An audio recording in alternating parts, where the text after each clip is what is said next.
യുദ്ധവിമാനങ്ങളുടെ എണ്ണം കൂട്ടാനുള്ള തീവ്ര ശ്രമത്തിലാണ് ബ്രസീലിയൻ വ്യോമസേന.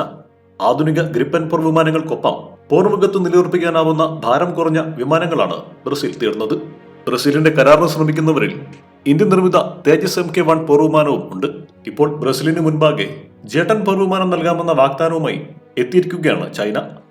ഈ വാഗ്ദാനത്തിന് പിന്നിൽ മറ്റൊരു ലക്ഷ്യവും ചൈനയ്ക്കുണ്ട്. ലോകത്തിന്റെ വിവിധ ഭാഗങ്ങളിൽ നിന്നുള്ള പ്രതിരോധ കമ്പനികൾ ബ്രസീലിയൻ വ്യോമസേനയ്ക്ക് അനുയോജ്യമായ പോർവിമാനം നിർമ്മിച്ചു നൽകാനുള്ള കരാറിനായി ശ്രമിച്ചിരുന്നു. കഴിഞ്ഞ വർഷത്തിൽ അമേരിക്കയുടെ F-16 പോർവിമാനം ബ്രസീലിന് നൽകാനുള്ള ചർച്ചകൾ നടന്നിരുന്നു. ആധുനിക സാങ്കേതിക വിദ്യയുടെയും ഉപകരണങ്ങളുടെയും പിന്തുണയുള്ള ഈ പോർവിമാനം ബ്രസീലിന്റെ ആവശ്യങ്ങൾക്ക് അനുയോജ്യമാണ്. താരതമ്യേന വില കൂടുതലാണെന്നതായിരുന്നു ചർച്ചകൾ ഫലപ്രാപ്തിയിലെത്താതിരിക്കാനുള്ള കാരണം.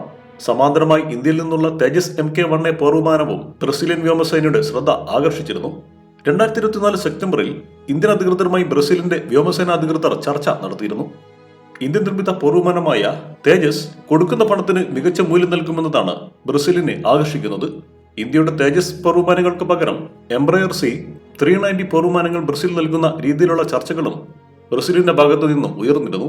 ഇതിനിടെയാണ് J-10C പോർവിമാനം നൽകാമെന്ന വാഗ്ദാനവുമായി ചൈന എത്തിയിരിക്കുന്നത്. 4.5 തലമുറയിൽപ്പെട്ട പോർവിമാനമാണ് ചൈനയുടെ ചെങ്ഡു J-10C. ബ്രസീലിന്റെ സാറ്റലൈറ്റ് വിക്ഷേപണ കേന്ദ്രമായ അൽക്കാന വിക്ഷേപണ കേന്ദ്രത്തിൽ നിന്ന് റോക്കറ്റ് വിക്ഷേപണത്തിന് അനുമതി നൽകണമെന്ന തന്ത്രപ്രധാന ആവശ്യമാണ് പകരമായി ചൈന ഉന്നയിച്ചത്. എന്നാൽ ചൈനയുടെ വാഗ്ദാനം ബ്രസീൽ വ്യോമസേന അധികൃതർ നിരസിച്ചുവെന്ന റിപ്പോർട്ടുകളാണ് ഒടുവിലായി പുറത്തുവരുന്നത്. ചൈനീസ് കരാറിലെ സാമ്പത്തിക പ്രശ്നങ്ങൾക്കൊപ്പം തന്നെ ഭൂമധ്യരേഖയുടെ സമീപമുള്ള സാറ്റലൈറ്റ് വിക്ഷേപണ കേന്ദ്രത്തിലേക്ക് ചൈനയ്ക്ക് അനുമതി നൽകുന്നത് ബ്രസീലിന് ഭാവിയിൽ പല തലവേദനകൾക്കും കാരണമാവാൻ ഇടയുണ്ട്. ഇവിടെ നിന്ന് വിക്ഷേപണത്തിന് അനുമതി ലഭിച്ചാൽ കുറഞ്ഞ ഇന്ധന ചെലവിൽ ഉപഗ്രഹങ്ങൾ വിക്ഷേപിക്കാൻ ചൈനയ്ക്ക് സാധിക്കും. 1970-കൾ മുതൽ ബ്രസീൽ വ്യോമസേനയുടെ ഭാഗമായ നോർത്രോപ്പ് F-5 പോർവിമാനങ്ങൾക്ക് പകരക്കാരായാണ് പുതിയ പോർവിമാനങ്ങളെ ബ്രസീൽ തേടുന്നത്. പല ഘട്ടങ്ങളിലായിട്ടായിരുന്നു F-5 പോർവിമാനങ്ങൾ ബ്രസീൽ വ്യോമസേനയുടെ ഭാഗമായത്. 1973-ൽ 42 F-5 പോർവിമാനങ്ങളും 1988-ൽ 26 എണ്ണവും 2000-ൽ ജോർദനിൽ നിന്ന് 11 ഉപയോഗിച്ച പോർവിമാനങ്ങളും ബ്രസീൽ വ്യോമസേന സ്വന്തമാക്കിയിരുന്നു.